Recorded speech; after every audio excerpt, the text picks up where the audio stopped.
Well, guys, I'm that guy that talk about the crimes of the other side. You found the right channel and the right one. This is not Jesse Lee Peterson. This is not Anton Danes. This is not Candace Owens. This is not the Carter family. This is not Sheriff Clark. You heard me? This drummer, 1980 Helen from Columbia, South Carolina.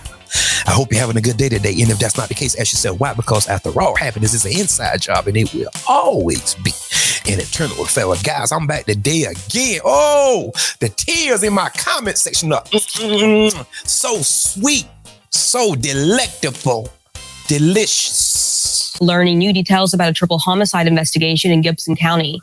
The man accused of gunning down 4 people, killing 3, and critically injuring another appeared in court today.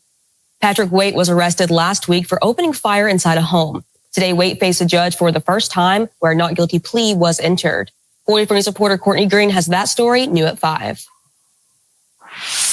Patrick Waite, the man accused of the triple homicide, made his first court appearance today in Gibson County. To my knowledge, this is the first triple homicide that's happened involving my department since 2006.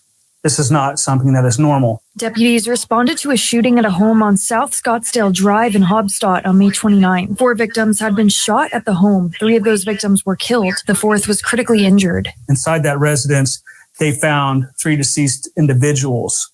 Authorities said the suspect, 77-year-old Patrick Waite, called 911 on himself and turned himself in as the gunman. We have now learned the identities of the 4 victims in the shooting: Patrick's wife, her mother, and her 2 sons. According to the affidavit, Patrick's wife, 61-year-old Alma Waite, plus Alma's mother, 81-year-old Gloria Tapia, and Alma's son, 39-year-old Fernando Tapia Ramirez Sr., were shot and killed. The 4th victim was identified as Alma's other son, 44-year-old Juan Tapia Ramirez Jr. Authorities said he was flown to the hospital with gunshot wounds to the neck and chest. He went through emergency surgery that night, but he is again in critical condition at this time. The affidavit said Patrick disclosed he had been married to Alma for about 2 years, but they had been discussing separation recently. He told authorities that he didn't want a divorce. The affidavit says Patrick went on to say that the day of the shooting, he had used a handgun to shoot a water snake on the property before going inside the house. Patrick told officials that Alma was frustrated with him that day because he had gone to Bible study instead of staying home with his mother-in-law, Gloria, who required a caregiver. After shooting the snake and going back into the house, Patrick said Alma told him she wasn't happy he had a gun in the house and told him he needed to leave. According to Patrick, Alma then told him she had filed a quitclaim deal to put the house in someone else's name, and he told her he wouldn't leave the house because he had lived there for 27 years. The affidavit says that's when Patrick admitted to shooting and killing Alma. Patrick said that after he shot Alma, he could hear her son saying something to him from the den area, where Alma's mother was also resting. He said that he shot the 2 boys, Fernando and Juan. Also inside the residence were 4 witnesses. Line 10 of the probable cause affidavit lists a juvenile identified Patrick Waite as the person who shot the 4 individuals. According to the affidavit, Patrick told authorities, "I'm as guilty can be," and that he knew God could never forgive him. He also said, "I shot them all. I'm certainly not proud of that fact at all." Waite will be back in court in July and remains in jail on no bond. Reporting in Gibson County, Courtney Green, 44 News. Family? Where's all the news coverage? 4 people. He didn't want to get a divorce. Notice the nice house, the nice waterfront property, not poor. Not a crime where he's trying to get some money or something. No. Because he didn't want to get a divorce. 77 years old. 77 years old. So what would make a person want to unalive his whole entire house?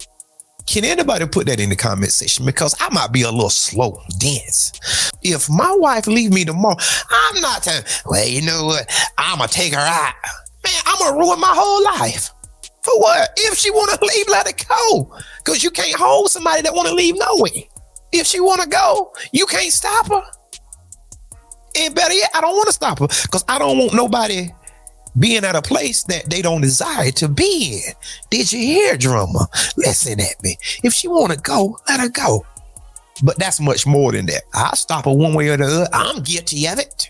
The Lord is not going to forgive me. Well, whatever. That's between you and him. And that's all that I'm going to say about that. Moving on to the next case, guys. New at 4:30, a surprise man is behind bars accused of beating his wife to death with a baseball bat, hiding her body in a car and driving more than 100 miles to a remote Arizona campground. Police say that 56-year-old Brandon Gregory later confessed to the brutal crime. 12 News journalist Kyle Simchuk is live outside the couple's home where the violence began. Kyle? But yeah, guys, a lot of neighbors are just still shocked by what happened inside this home a few days ago. They knew this couple well, including their 2 children. One neighbor even told me that the suspect was out mowing his lawn on the day of the murder. Now, as you can see over here, there's a small memorial that has been growing all day. We've seen people dropping off flowers and cards, all for Allison Gregory. And her family was able to confront her alleged killer in court. And as you're about to hear, they had some very powerful words for the man she was in the process of divorcing. Allie was more than just my neighbor. She was a friend, a gentle soul, and someone who brought light wherever she went. A gentle soul lost in a moment of horror. Behind the doors of this surprise home, police say a verbal argument turned deadly. According to court documents, 56-year-old Brandon Gregory confessed to murdering his wife with a baseball bat Wednesday after she returned home from the gym. The couple was finalizing their divorce and selling their home, which was scheduled to close on May 19th. Val Vogel lives next door and has known the couple and their kids for years. She didn't deserve this.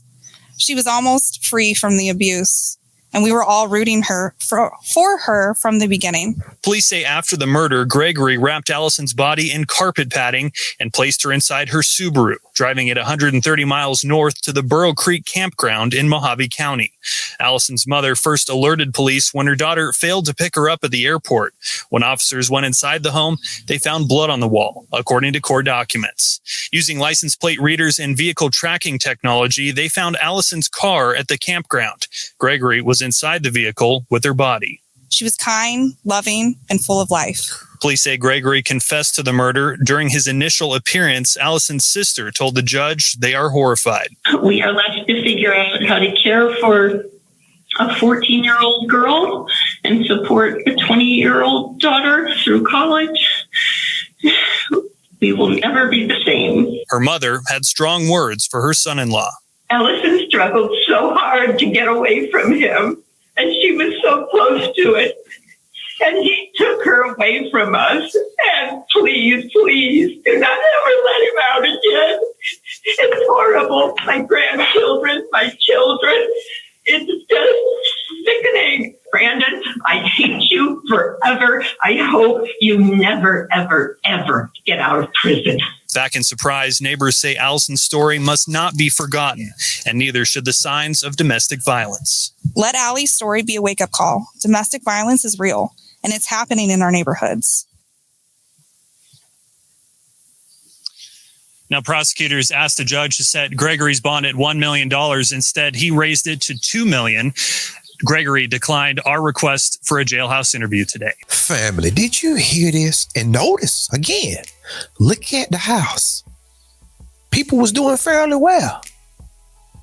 This man took a Louisville slugger to his wife and unalived her. Do you know what type of gruesome, heinous act that is, guys? You beat somebody to death with a bat? Think about that.